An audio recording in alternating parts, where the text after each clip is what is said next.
Lathan Jr.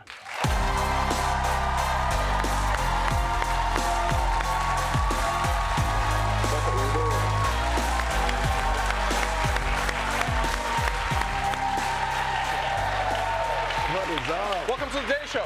What's up, my man? It's good to see you here, especially after reading the book. You know, I know many people will probably know your face from TMZ. Yeah. You know, people have seen you, on your podcast now, which is weird because now we watch people's podcasts, which is whatever. But it feels like you've done everything, and now you're in the world of being an author with what I mean, I have to say is a really, I think it's a really revealing book. You know, you open yourself up. It's really vulnerable, fat, crazy, and tired. Talk me through why you thought this was going to be what defined your memoir. So, so initially, like, part of my story has always been my weight loss, right? Yeah. I used to be a lot heavier.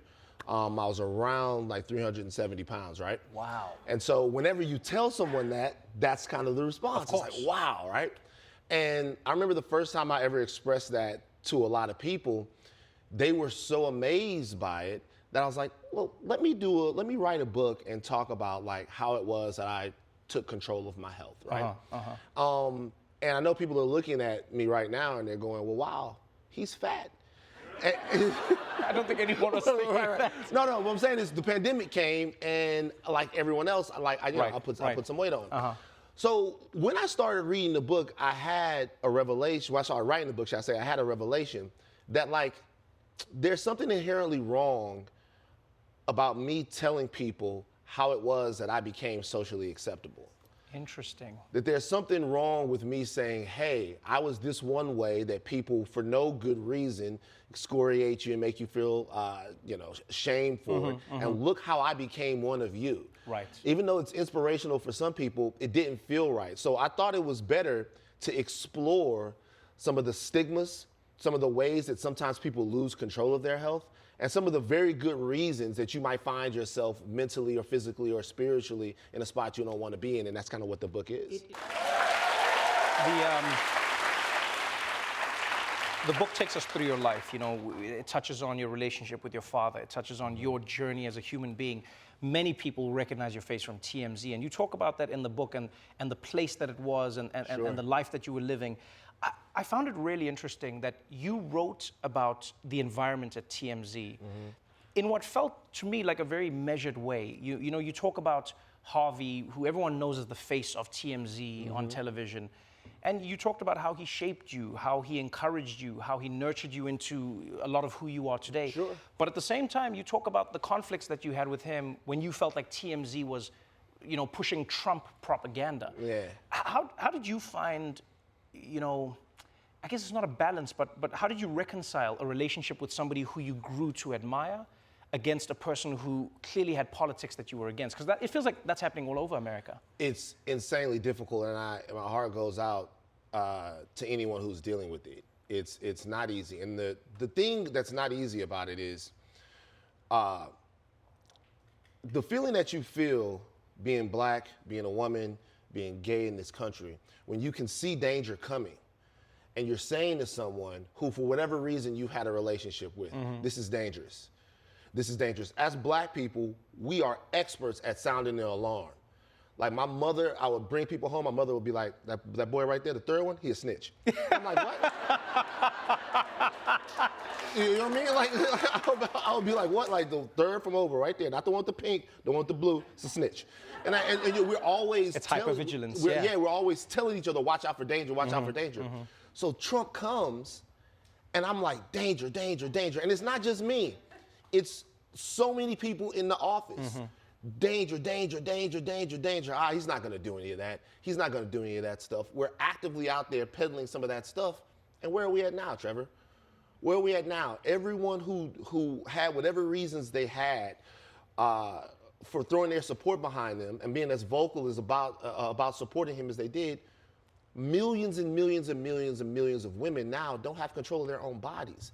And I wonder, like, if I could even talk to him right now, which him and I don't speak anymore, how do you feel as it regards to part of your legacy having been a part of something like that?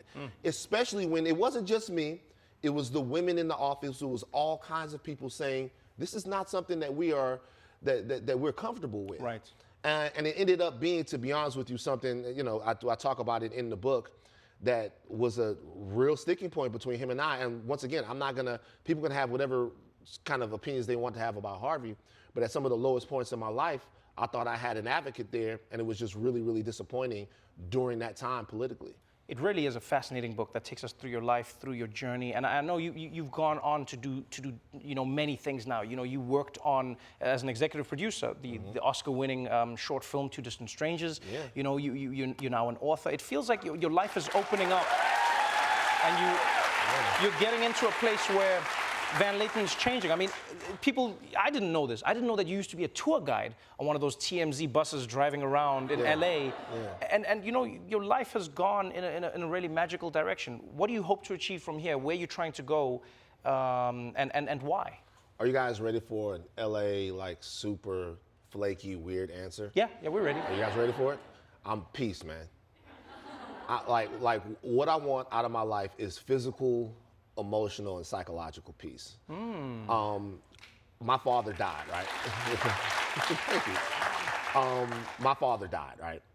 And I'll be honest, the way my father, who was, he died while I was writing the book. Yeah. So I have a chapter in there about him.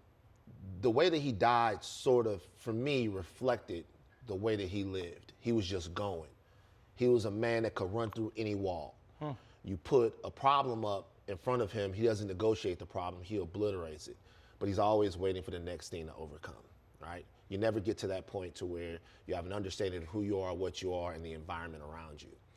And the lessons that I learned from him, the way my dad died, I didn't get a chance to even see him. I got a call, hey, your father's been taken to the hospital, he passed away. Wow. And so for me, I want to make sure that I have things in my life in order to where I feel good, peaceful, and reassured about where I'm going, who I am, and how the people around me feel supported and encouraged. And so that's the most important thing in my life, beyond anything professional, beyond any amount of money I could get. I like money.